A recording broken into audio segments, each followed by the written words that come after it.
देखिए, ऐसा है कि बलौदा बाजार की जो घटना है उसमें लगातार भारतीय जनता पार्टी की सरकार जो सतनामी समाज की धार्मिक भावना है उसको आहत करने का काम कर रही है। जिस तरीके से जो मांग रही है कि किन लोगों ने वहाँ पर जो पूजा स्थल में जैतखम को काटा और कैसे उन अपराधियों को 2 दिन 3 दिन में ही छुट्टी कर कर वापस भेज दिया गया।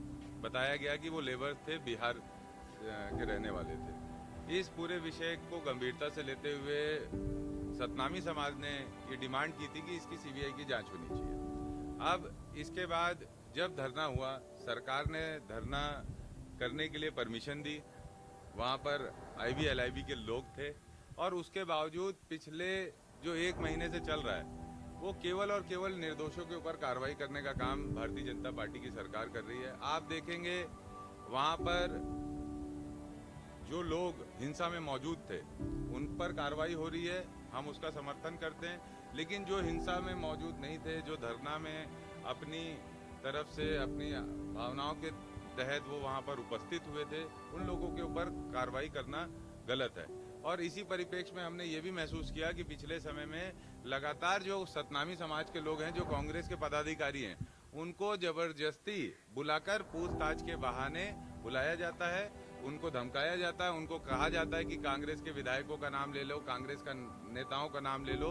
जो कि मैंने पिछले समय में एक आपको व्हाट्सएप चैट भी आप लोगों से साझा की थी, जिसमें एक परिवार ने मुझसे कहा कि उसके भाई को ये कहा गया कि अगर आप देवेंद्र यादव का नाम लेंगे तो हम आपके भाई के खिलाफ कार्रवाई नहीं करेंगे, और उन्होंने मना कर दिया।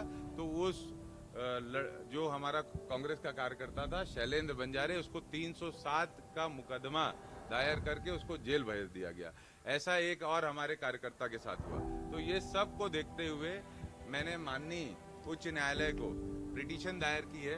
कल की डेट पे, कल 10 तारीख की डेट पे हमने पिटीशन दायर की है और उच्च न्यायालय से हमने ये गुहार की है कि इस पूरे प्रकरण की सही जांच होनी चाहिए, साफ सुथरी जांच होनी चाहिए। भारतीय जनता पार्टी की सरकार, सत्ता में बैठे हुए लोग इसको किसी भी तरह से जो जांच को बाधित करने का प्रयास कर रहे हैं, ये बिल्कुल गलत है। और हम लोग इसलिए उच्च न्यायालय से हमने आग्रह किया है कि इस पूरे प्रकरण को वो अपने कंसिडरेशन में रखे और मेरे जो मुझे नोटिस देकर बुलाया गया है उस परिप्रेक्ष्य में भी मैंने उसमें लिखा है कि उस नोटिस में इस बातों का उल्लेख नहीं है कि किस लिए बुलाया गया है, क्या कारण है बुलाने का।